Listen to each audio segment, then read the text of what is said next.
Hello दोस्तों, आप सभी को मेरा प्रणाम। जय श्री कृष्णा, जय जय राम। प्रस्तुत है त्रिशंकु की स्वर्ग यात्रा। इक्ष्वाकु वंश में त्रिशंकु नाम के एक राजा हुए। त्रिशंकु की इच्छा सशरीर स्वर्ग जाने की थी। अपनी वार्ता जारी रखते हुए मिथिला के राजपुरोहित शतानंद जी ने कहा, इस बीच इक्ष्वाकु वंश में त्रिशंकु नाम के एक राजा हुए। त्रिशंकु की इच्छा सशरीर स्वर्ग जाने की थी, अतः इसके लिए उन्होंने वशिष्ठ जी से यज्ञ करने के लिए कहा। वशिष्ठ जी ने बताया कि मुझमें इतनी सामर्थ्य नहीं है कि मैं किसी व्यक्ति को शरीर सहित स्वर्ग भेज सकूं। वशिष्ठ जी के असमर्थता प्रकट करने पर त्रिशंकु ने यही प्रार्थना वशिष्ठ जी के पुत्रों से भी की, जो दक्षिण प्रांत में घोर तपस्या कर रहे थे। इस पर वशिष्ठ जी के पुत्रों ने कहा कि अरे मूर्ख, जिस काम को हमारे पिता नहीं कर सके तू उसे हमसे कराना चाहता है।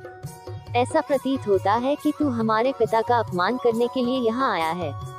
उनके इस प्रकार कहने से त्रिशंकु ने क्रोधित होकर वशिष्ठ जी के पुत्रों को अपशब्द कहे। वशिष्ठ जी के पुत्रों ने रुष्ट होकर त्रिशंकु को चांडाल हो जाने का शाप दे दिया। शाप के कारण त्रिशंकु का सुंदर शरीर काला पड़ गया। सिर के बाल चांडालों जैसे छोटे छोटे हो गए। गले में हड्डियों की माला पड़ गई। हाथ पैरों में लोहे की कड़े पड़ गए। त्रिशंकु का ऐसा वेश देखकर उनके मंत्री तथा दरबारी उनका साथ छोड़कर चले गए। फिर भी उन्होंने सशरीर स्वर्ग जाने की इच्छा का परित्याग नहीं किया।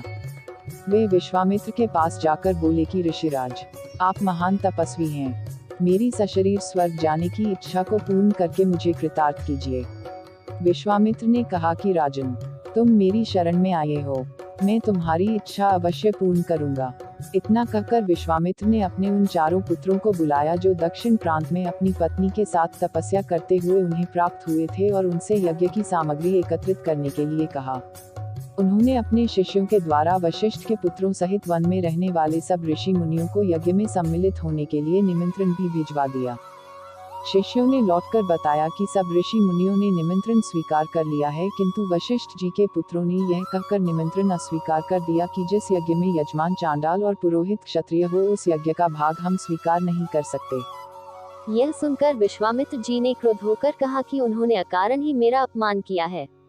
मैं उन्हें शाप देता हूँ कि उन सब का नाश हो।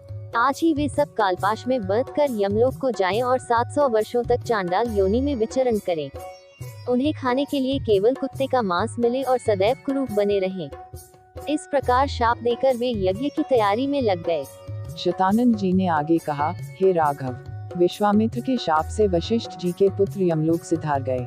वशिष्ठ जी के पुत्रों के परिणाम से भयभीत सभी ऋषि मुनियों ने यज्ञ में विश्वामित्र का साथ दिया। यज्ञ की समाप्ति पर विश्वामित्र ने सब देवताओं को नाम ले लेकर अपने यज्ञ भाग ग्रहण करने के लिए आह्वान किया, किंतु कोई भी देवता अपना भाग लेने नहीं आया। इस पर क्रुद्ध होकर विश्वामित्र ने अर्घ्य हाथ में लेकर कहा कि हे त्रिशंकु, मैं तुझे अपनी तपस्या के बल से स्वर्ग भेजता हूँ। इतना कहकर विश्वामित्र ने मंत्र पढ़ते हुए आकाश में जल छिड़का और राजा त्रिशंकु शरीर सहित आकाश में चढ़ते हुए स्वर्ग जा पहुँचे। त्रिशंकु को स्वर्ग में आया देख इंद्र ने क्रोध से कहा कि रे मूर्ख, तुझे तेरे गुरु ने शाप दिया है, इसलिए तू स्वर्ग में रहने योग्य नहीं है। इंद्र के ऐसा कहते ही त्रिशंकु सिर के बल पृथ्वी पर गिरने लगे और विश्वामित्र से अपनी रक्षा की प्रार्थना करने लगे। विश्वामित्र ने उन्हें वहीं ठहरने का आदेश दिया और वे अधर में ही सिर के बल लटक गए। त्रिशंकु की पीड़ा की कल्पना करके विश्वामित्र ने उसी स्थान पर अपनी तपस्या के बल से स्वर्ग की सृष्टि कर दी और नए तारे तथा दक्षिण दिशा में सप्तर्षि मंडल बना दिया। इसके बाद उन्होंने नए इंद्र की सृष्टि करने का विचार किया, जिससे इंद्र सहित सभी देवता भयभीत होकर विश्वामित्र से अनुनय विनय करने लगे।